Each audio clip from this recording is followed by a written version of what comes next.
Bonjour et bienvenue dans Le Monde Devant Soi, le podcast d'actu international de Slate.fr.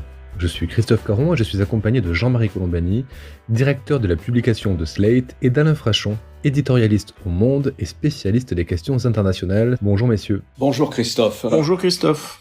Avec nous pour cet épisode, Ariane Bonzon, journaliste spécialiste de la Turquie. Salut Ariane. Bonjour à tous. Mercredi 21 octobre, le président Macron prononçait un discours lors de l'hommage national à Samuel Paty, ce prof d'histoire-géographie décapité à Conflans. Et le président a eu ces mots. Nous défendrons la liberté que vous enseignez si bien et nous porterons haut la laïcité. Nous ne renoncerons pas aux caricatures, aux dessins, même si d'autres reculent. Nous ne renoncerons pas aux caricatures ni aux dessins, des mots qui ont mis une partie du monde musulman en colère et provoqué le boycott de marques françaises, alors même que de nombreux pays avaient condamné l'assassinat de l'enseignant.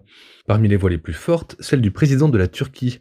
Erdogan a multiplié les attaques contre le président français, attaques politiques mais aussi ad hominem. Excédé, Paris a rappelé son ambassadeur en Turquie pour consultation, ce qui n'était pas arrivé depuis 1901. Nous allons revenir sur le cas turc, mais d'abord Alain, que penser des réactions des pays musulmans aux propos de Macron ?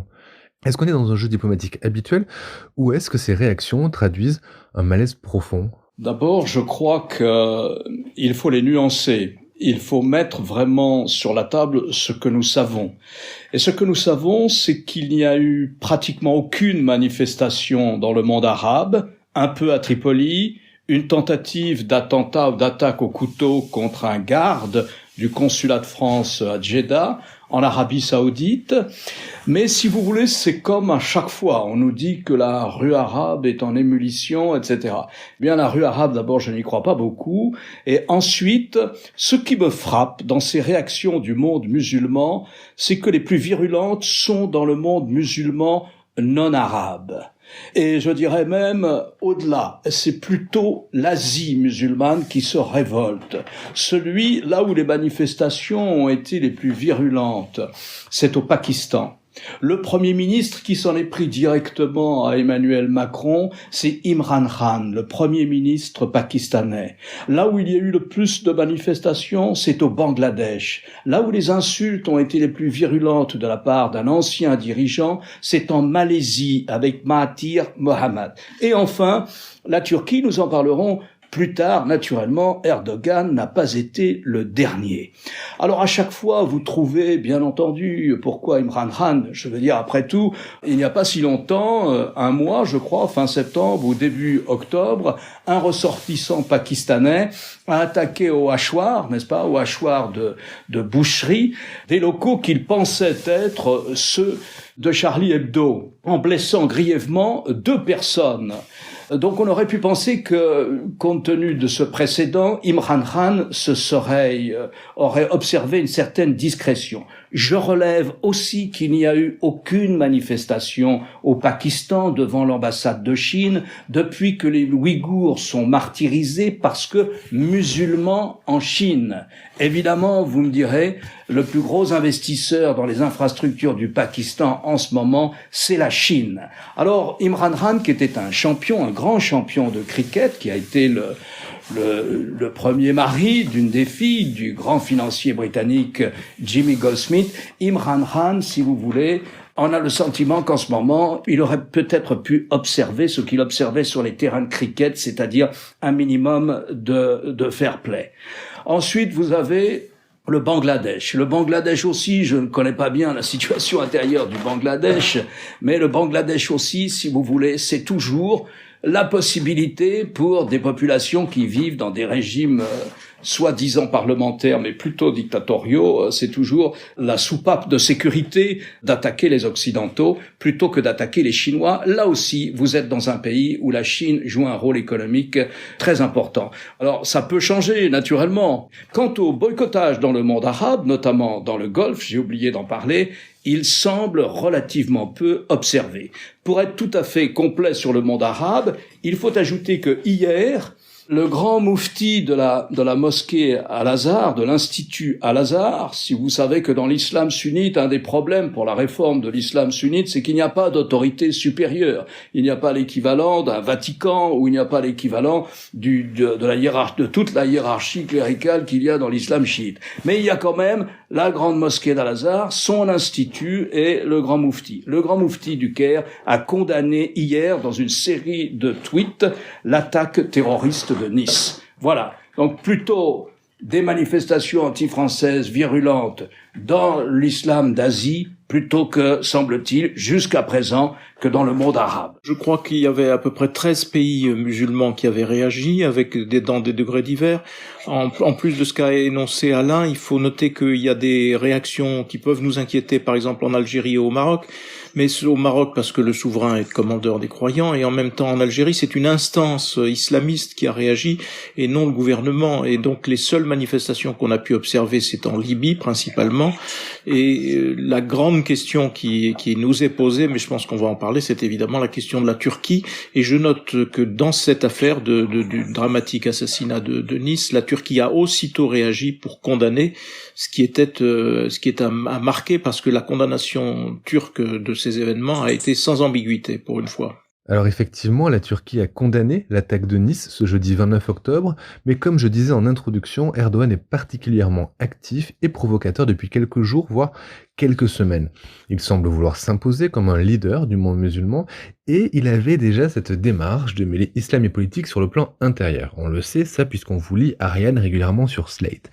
Mais ces derniers mois, on a comme le sentiment que ses ambitions de grand leader de l'islam dépassent les frontières de la Turquie, Ariane. Plus que leader, il se veut protecteur des musulmans, un petit peu dans la lignée aussi des califes, d'une certaine manière. Vous savez que le califat en Turquie a été aboli en 1924, et le fait que l'État islamique ait proclamé un califat, ça s'était très mal passé pour l'opinion publique turque. Donc c'est plutôt dans cette lignée-là. Donc plutôt protecteur des musulmans, et comme le disait Alain, lui, ça n'est pas tellement vers le monde d'Asie qu'il regarde. Il regarde beaucoup vers les Européens, enfin les musulmans européens. Et vers effectivement aussi les musulmans du monde arabe. Vous savez qu'il a essayé, il joue toujours la rhétorique des frères musulmans. Je dis une rhétorique parce que en fait il a rompu avec son allié islamique, parce qu'il avait une alliance islamique. Il a rompu en 2011 à peu près, et depuis cette date-là, et particulièrement depuis 2015, il s'est allié avec des nationalistes, ce qui est contradictoire pour un frère musulman. Un frère musulman n'est pas nationaliste. Normalement, il regarde les choses plutôt au nom de la Oumma. Et donc il faut que le président Erdogan en remette, si vous voulez, un peu une couche, en tout cas dans la rhétorique islamiste, et se positionner comme protecteur des musulmans, parce que quand on regarde la pratique, eh bien, c'est pas tant que ça. Vous voyez, il fait des gestes très forts comme Sainte-Sophie, mais par exemple, tout ce qui est application de la charia, il y a rien qui se fait. Il parle tout le temps de rétablir la peine de mort, il ne le fait pas. Donc, c'est très important pour lui de le faire, et je crois que c'est ça qui... Alors, ce qui est très ennuyeux aussi, c'est que autant quand il y a des communiqués, des menaces de groupuscules djihadistes avec un programme djihadiste politique global, on voit bien ce que c'est. Là, sa rhétorique, évidemment, met une atmosphère, une ambiance. Et en plus, ça vient d'un homme politique élu qui a été, on oublie de le dire, la cible des djihadistes de l'État islamique, et qui quand même a un partenariat de sécurité avec la France. Donc c'est ça qui est un peu compliqué dans le cas Erdogan, c'est-à-dire que d'un côté, et effectivement il a fait une déclaration enfin pour Nice, en reconnaissant, en condamnant, si vous voulez, cet attentat. Il fait des accords de sécurité, il est quand même l'une des cibles de l'État islamique, et en même temps il a un discours rhétorique. Si un fanatique, je veux dire, peut s'en nourrir pour passer à l'acte. Il faut quand même, ça met une ambiance. Donc c'est ça qui est compliqué et qui est dangereux. Est-ce que vous diriez que l'islam politique d'Erdogan peut être un islam politique acceptable sur le plan des libertés, de la démocratie ou sur le plan des institutions? Mais je pense qu'il n'y a pas d'islam politique d'Erdogan. Je pense qu'Erdogan est d'abord un nationaliste. Et la preuve, quoi, c'est que le parti d'islam politique en Turquie, qui s'appelle le parti de la félicité, est passé dans l'opposition. Aujourd'hui, si vous interviewez les frères musulmans qui sont en Turquie, ils commencent à se poser énormément des questions. Ils ont l'impression d'avoir été instrumentalisés, justement, par Erdogan. Regardez ces nouveaux alliés. Ce sont donc des ultranationalistes, Et puis des eurasistes, des anciens militaires qui sont plutôt anti-américains, qui sont anti-européens. Je dis pas qu'il voudrait pas appliquer l'islam politique, mais il est coincé. Il est coincé parce qu'il a perdu aussi son ancien partenaire qui était plus proche de l'islam politique, qui n'était pas un frère musulman, mais il a changé d'alliance. Donc si vous voulez, mais il continue dans cette rhétorique, tant qu'on le laisse faire d'ailleurs, il le fera, il gardera cette rhétorique islamique, si vous voulez, pour des raisons électorales. Il a les yeux rivés sur les sondages, Erdogan. Et il panique parce qu'il voit qu'il dévisse. Donc il cherche des tas de méthodes parce que dès que les sondages seront un peu bons, il peut, par exemple, appeler à des élections anticipées.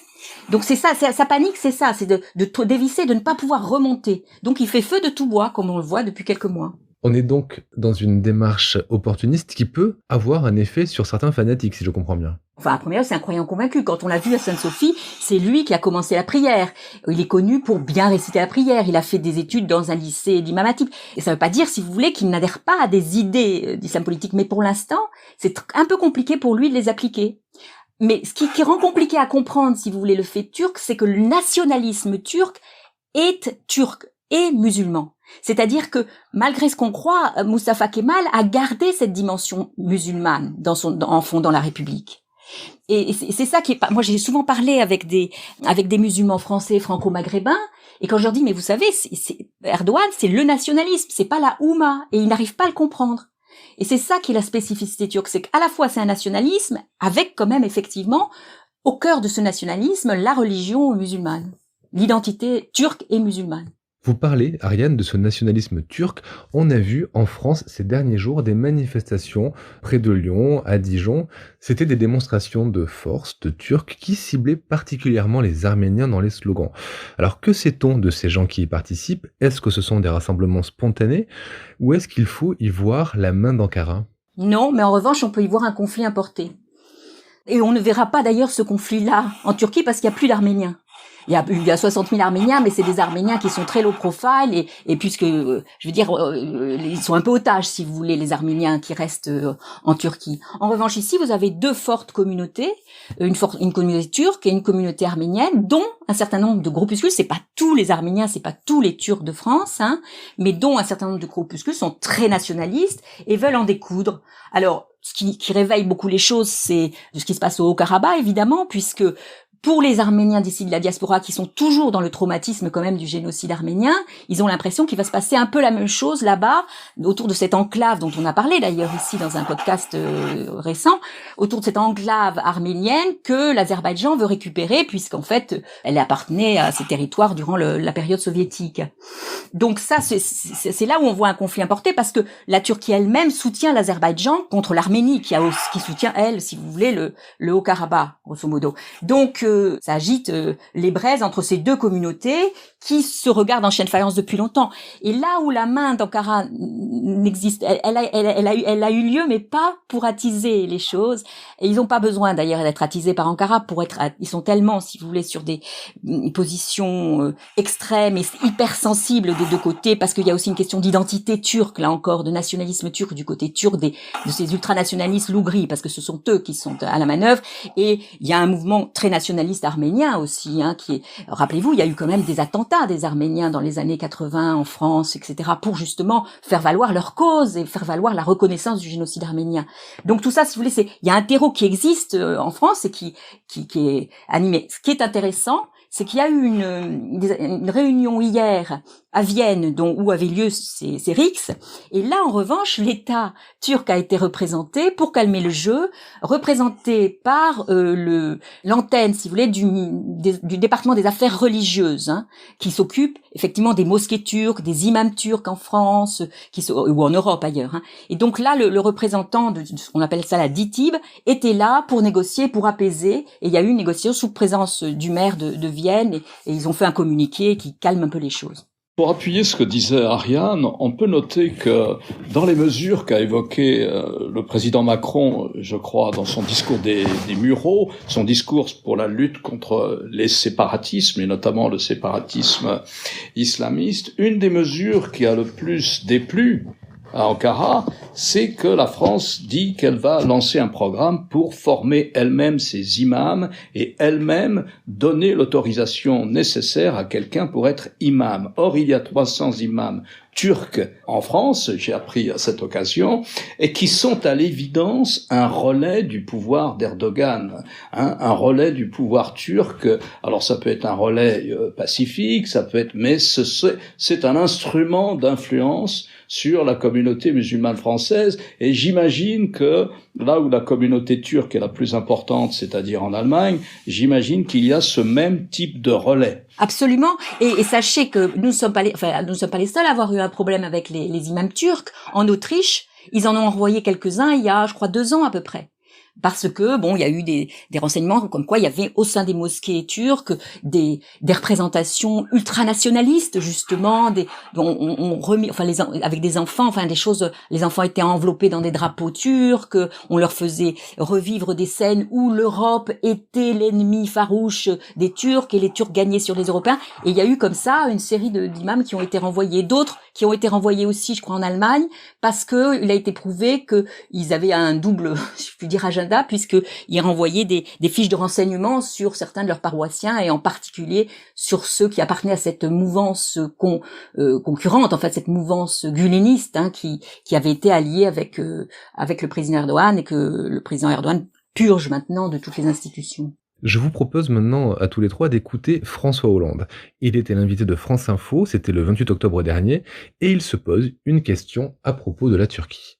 La Turquie aujourd'hui a un comportement en Syrie qui n'est pas acceptable, provoquant des conflits qui peuvent encourager les organisations terroristes à ressurgir. Il y a un comportement de la Turquie dans le conflit entre l'Arménie et l'Azerbaïdjan inacceptable. Il y a un comportement de la Turquie en Libye inacceptable non plus. Donc à un moment, il faut quand même se poser la question, qu'est-ce qu'on fait, la France, la Turquie dans la même alliance ? Regardez ce qui s'est passé, y compris la Turquie avec la Grèce, et encore récemment, dans les eaux de la Méditerranée. Ça veut dire donc que je pense qu'à un moment, cette question de la présence de la Turquie, non seulement pour ce qu'elle fait en politique intérieure, bon, on pourrait dire c'est leur liberté, on peut critiquer, ils nous critiquent sur ce que nous faisons ici, ça fait partie du débat politique. Mais sur les comportements agressifs de la Turquie, oui, ça pose un problème de présence de la Turquie dans l'Alliance Atlantique. Alors cette question de la présence de la Turquie dans l'OTAN, on se l'est déjà posée ici dans Le Monde devant soi, mais j'ai quand même l'impression qu'on est les seuls avec François Hollande à se la poser. Y a-t-il, selon vous, ce débat au sein de l'OTAN ? Jean-Marie ? En tout cas, ce qu'on peut noter, parce qu'on est toujours là dans le chapitre qu'a décrit tout à l'heure Ariane du nationalisme, ce qu'on peut peut-être rappeler, c'est qu'il y a quelques années, pas si longtemps, il y a une petite dizaine d'années, l'alpha et l'oméga de la diplomatie turque, c'était une politique de bon voisinage. Ils ne voulaient avoir de conflit avec personne et ils agissaient dans ce sens. Et aujourd'hui, c'est un petit peu l'inverse. On a un comportement de la Turquie qui se comporte comme une sorte de superpuissance régionale, avec tous les fronts qu'a indiqué François Hollande, et qui sont des fronts qui sont ouverts. Le dernier épisode en date étant le 28 octobre, qui était une date choisie par la Turquie pour déployer des manœuvres navales, militaires, une sorte de provocation évidente contre la Grèce, et il a fallu l'intervention du secrétaire général de l'OTAN pour que la Turquie renonce finalement à cette démonstration de force dans une mer Méditerranée qu'il continue de contester, ou en tout cas qu'il continue de quadriller à des fins de prospection pétrolière et autres. Et donc on voit bien que cette question vis-à-vis de l'OTAN est posée, puisque le secrétaire général de l'OTAN a dû se déployer pour éviter cette provocation évidente qui aurait mise face à face 2 membres de l'OTAN. Donc simplement, je pense qu'il faudra attendre l'élection présidentielle américaine et le changement espéré de président pour que l'OTAN reprenne ses esprits et renoue avec une attitude coordonnée vis-à-vis de la Turquie, ou en tout cas vis-à-vis de ces manifestations ultranationalistes. Il faudrait rappeler, dans ce dialogue exclusif que nous avons avec François Hollande sur cette question-là, il faudrait rappeler les événements de 2015. François Hollande était président de la République française. À ce moment-là, l'Union européenne est totalement incapable de faire face à un flux migratoire très supérieur à ce qu'il y avait d'habitude, puisque pas loin de 2 millions de gens cherchaient à quitter non seulement la Syrie, mais aussi l'Afghanistan, l'Irak. Enfin, il y a eu une sorte de confluence, même si c'était essentiellement des réfugiés syriens. Et avec qui a-t-il fallu négocier, puisque nous n'étions pas capables de faire face et nous n'étions pas capables de définir une politique. Il n'y avait pas de majorité au sein des 27 pour ce faire. Il fallait l'unanimité d'ailleurs, puisque ce n'est pas une question, l'immigration qui fait partie du tronc commun de l'Union européenne. Alors, on a fait appel à la Turquie. D'abord Madame Merkel, et puis le plan qui a été conclu entre Erdogan et Madame Merkel a été ratifié par l'ensemble des 27. Et je vous signale que depuis ce jour, tous les ans d'ailleurs, nous versons, je crois, 2 milliards d'euros à des organisations internationales, gouvernementales ou non, pour s'occuper des réfugiés syriens en Turquie. Depuis cette date, 1 million de plus de réfugiés syriens sont arrivés en Turquie. Donc voilà, à la fois, c'est vrai, on peut faire beaucoup de reproches à la Turquie, qui n'est pas un allié, c'est assez paradoxal pour un membre de l'OTAN, qui se comporte comme un adversaire en Méditerranée orientale, etc., etc. Il n'empêche, nous dépendons très largement de la Turquie du fait de notre incapacité à définir une politique commune en matière de flux migratoires. Peut-on imaginer qu'elle soit exclue de l'OTAN si les discussions reprennent après l'élection du prochain président américain? Ou est-ce que c'est quelque chose qui ne se fait jamais d'exclure un pays d'une alliance comme ça sans qu'il n'y ait de situation de conflit ou de guerre ouverte? À ma connaissance, aucun pays n'a jamais été exclu de l'OTAN. Nous avons intégré d'autres pays au sein de l'OTAN, mais aucun pays n'en a jamais été exclu. Il est d'ailleurs assez étonnant, c'est un des paradoxes du président Trump, c'est qu'il s'entend très bien avec Erdogan, il lui a donné quasiment, il l'a autorisé à envahir tout le nord de la Syrie. Il s'entend très bien avec Erdogan et dans le même souffle, il considère que l'OTAN est obsolète, même si sur le plan des moyens matériels, durant les 4 années de Trump, les moyens matériels américains et autres de l'OTAN ont plus augmenté qu'ils n'ont diminué. C'est un des paradoxes de Trump, il s'entend bien avec Erdogan, mais il n'aime pas l'OTAN. Mais Trump, c'est connu, n'aime que les autocrates, donc il est évident qu'il a une fascination pour tous les autocrates.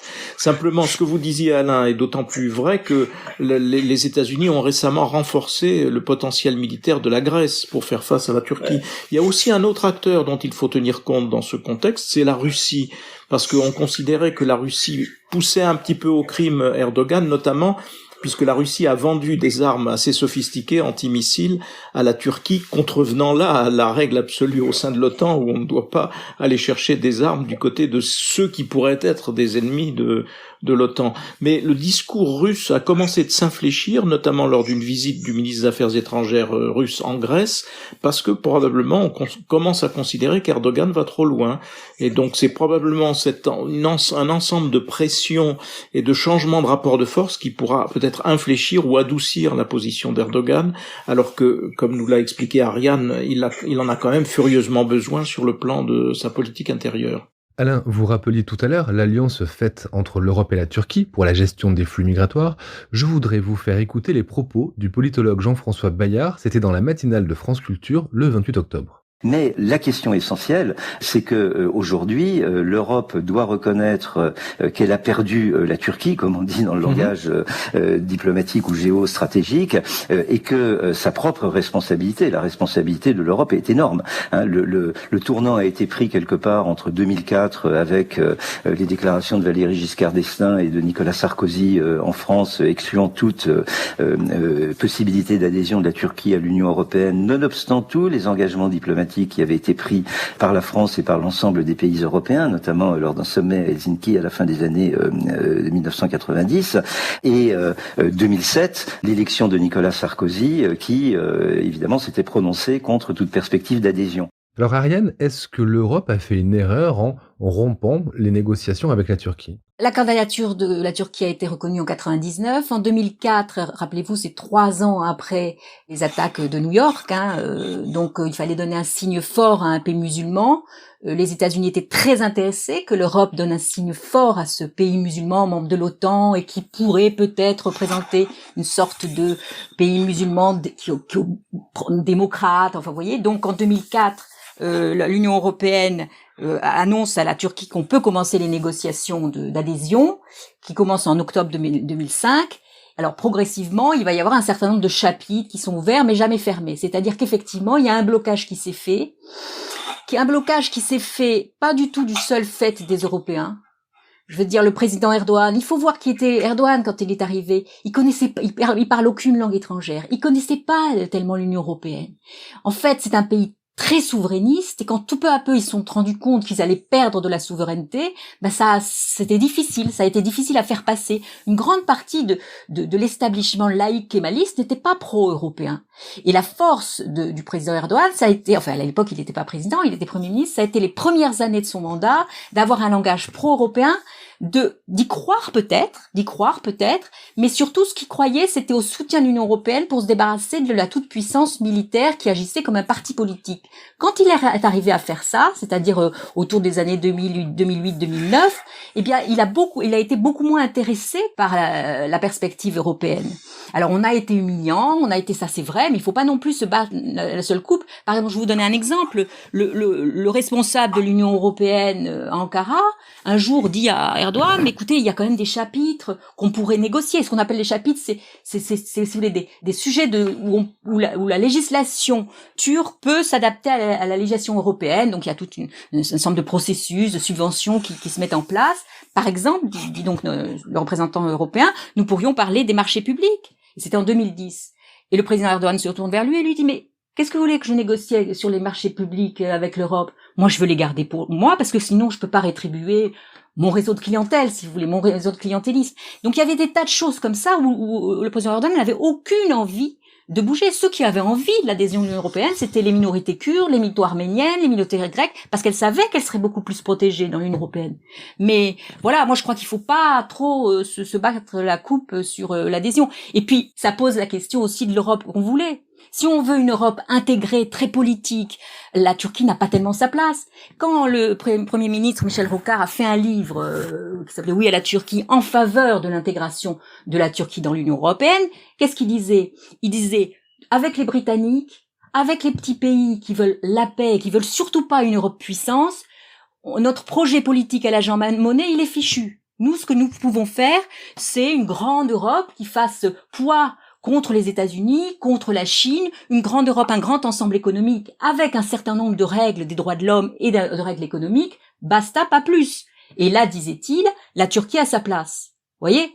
Donc, le problème, c'est ça, c'est en fait la conception de l'Union européenne. Oui, je pense que ça renvoie ces années-là à un débat de fond qui avait lieu et qui consistait à commencer à évoquer la question des frontières de l'Union européenne.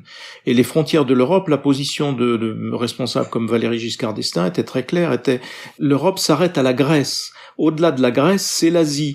Donc la Turquie, évidemment, n'a pas sa place dans notre vision de l'Europe, qui doit être une vision où naissent des frontières européennes, mais qui soient des frontières, j'allais dire, culturelles et géographiques reconnues de longue date. C'était ça la position de Valéry Giscard d'Estaing et d'autres responsables de la droite.